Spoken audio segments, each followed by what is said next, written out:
بسم اللہ الرحمن الرحیم. شکریہ جناب چیئرمین. سر یہاں کافی سیر حاصل گفتگو ہو گئی،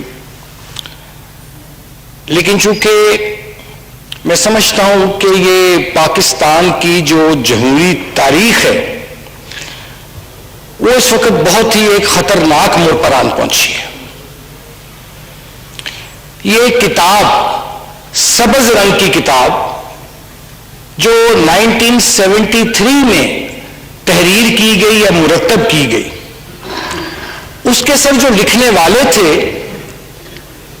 اور اس پر کوئی دو رائے نہیں، وہ بڑے سمجھدار، تجربہ کار، زیرک اور دور اندیش لوگ تھے.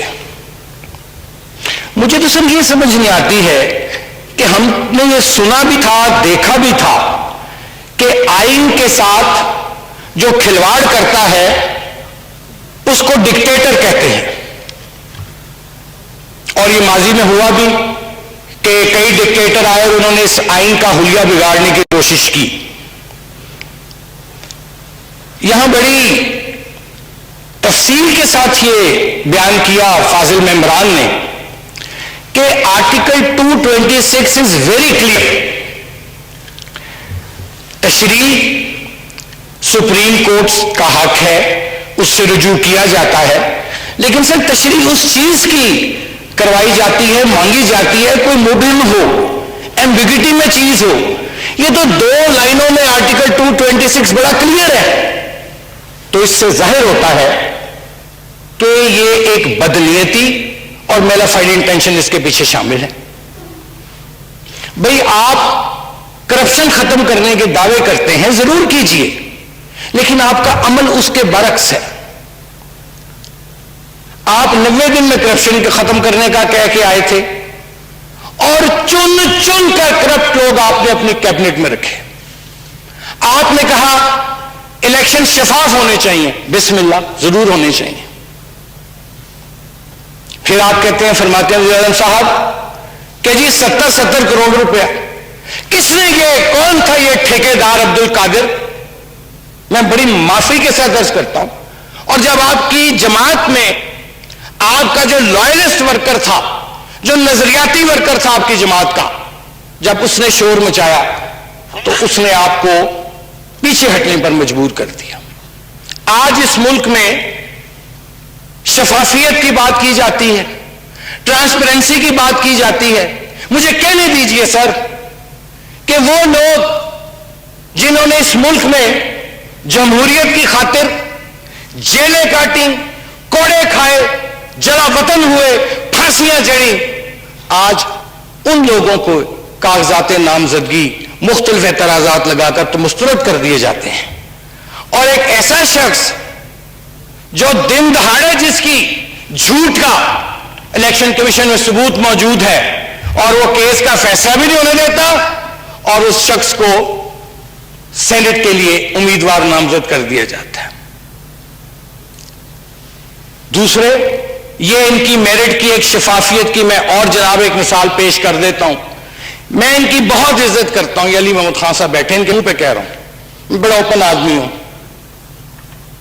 ایسے لوگ کسی بھی پارٹی کا سرمایہ ہوتے ہیں، لیکن یہ میرا بھائی بھی بے بس ہے، یہ بھی کچھ نہیں کر سکتا، یہ اتنا بھی نہیں پوچھ سکتا میرا محترم بھائی کہ یہ کون ہے حفیظ شیخ نامی شخص. وہ قطعاً وہ پی ٹی آئی کا امیدوار نہیں ہے.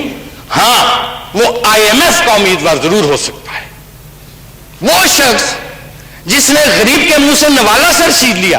ابھی میں اندر بیٹھا تھا، ابھی آیا میں ادھر سے کیفیٹیریا سے، تو ٹکر چل رہا تھا بریکنگ نیوز کہ جو غریبوں کے، سفید پوش لوگوں کے، مڈل کلاس کے طبقے کی اشیاء خرد و نوش ہے، ان کو ایک دفعہ پھر ان کی قیمتوں میں اضافہ کر دیا گیا.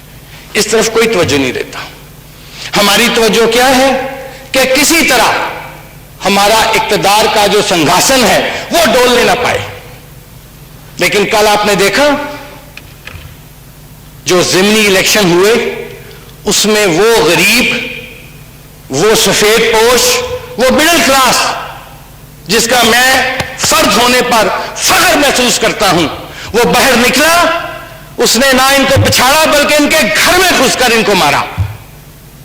اور ہم کن بحثوں میں پڑے ہیں کہ جی یہ سیکرٹ نہیں ہونا چاہیے، یہ نہیں ہونا چاہیے، آئین یہ کہہ رہے فلاں کہہ رہے.